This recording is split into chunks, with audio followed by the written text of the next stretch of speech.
नमस्कार, आवाज इंडिया में आप सभी का स्वागत है।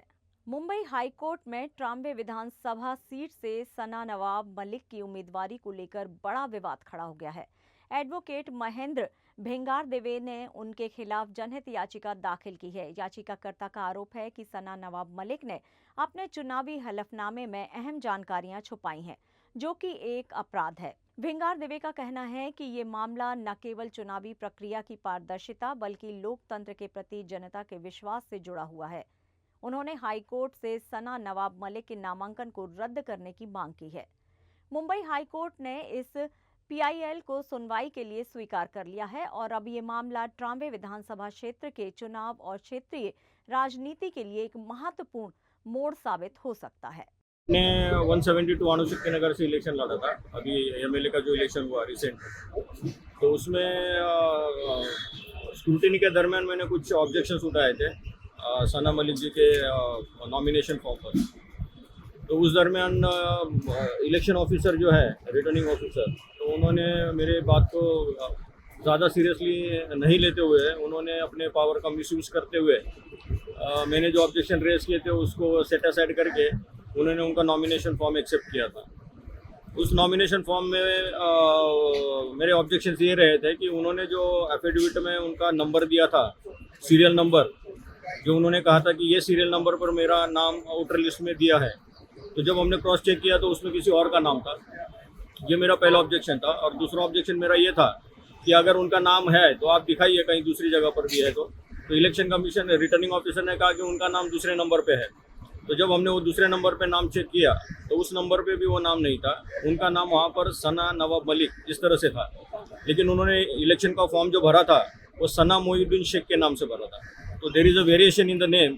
सो एज़ पर सुप्रीम कोर्ट के जजमेंट्स है कि अगर नाम में वेरिएशन है तो वो नॉमिनेशन फॉर्म जो है वो इनवैलिड नॉमिनेशन फॉर्म है और उसको रिजेक्ट करना चाहिए। तो उस ग्राउंड पे मैंने ये एप्लीकेशन, ये जो इलेक्शन पिटीशन है वो फाइल की है और उसकी आज हियरिंग हुई है। तो आगे इसकी डेट क्या है और आगे कैसे हियरिंग होगी, इसका सुनवाई कैसे होने वाली है? हाँ, तो आज के डेट में मैं अपीयर हुआ था, कोर्ट ने मेरी बात को सुना और नेक्स्ट हियरिंग के लिए मुझे डेट दी हुई है 24 फरवरी। तो उस डेट को मैं आऊँगा और अपने जो भी एविडेंसेस है वो कोर्ट के सामने प्रोड्यूस करूँगा। आपने इसके पहले भी एक इलेक्शन पिटीशन दाखिल किए थे, तो उसका संदर्भ और इसका जो संदर्भ है दोनों विभिन्न है, अलग अलग है या एक ही है? नहीं, वो अलग पिटीशन था, उसमें अलग ग्राउंड्स है और इसमें अलग ग्राउंड्स है।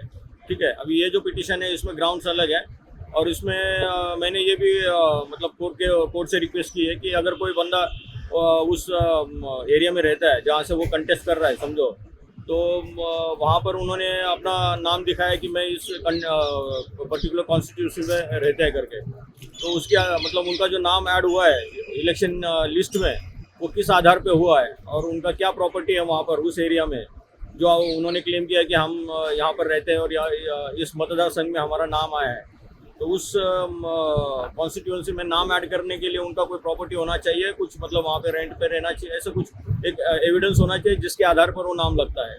तो मैंने वही डिमांड किया है कि इनका क्या है वहाँ और उस एरिया में क्या प्रॉपर्टी है जिसके आधार पर इनका नाम उस वोटर लिस्ट में 161 में ऐड किया गया है और उस आधार पे उन्होंने वही इलेक्शन फाइल किया। और मैंने ये भी नोट आउट किया, चेकआउट किया, जब इलेक्शन ख़त्म होने के बाद मैंने थोड़ा सा स्क्रूटिनी किया इलेक्शन ऑफिस में जाके, तो मैंने ये देखा कि जो पहले नाम उनका था उस नंबर पे, वो नंबर पे अभी उनका वो नाम नहीं है और रिटर्निंग ऑफिसर्स और इन्होंने सबने अपने मतलब पावर्स का मिसयूज़ करके वो नाम को चेंज कर दिया है। मतलब अभी पहले वहाँ पर सना नवाब मलिक उस सीरियल नंबर पे नाम दिखाई दे रहा था, लेकिन अभी वहाँ पर सना नवाब मलिक नाम दिखते हुए अभी वहाँ पर सना मोहिउद्दीन शेख नाम दिखाई दे रहा है और उनका लेटेस्ट फोटो उसमें ऐड किया हुआ है।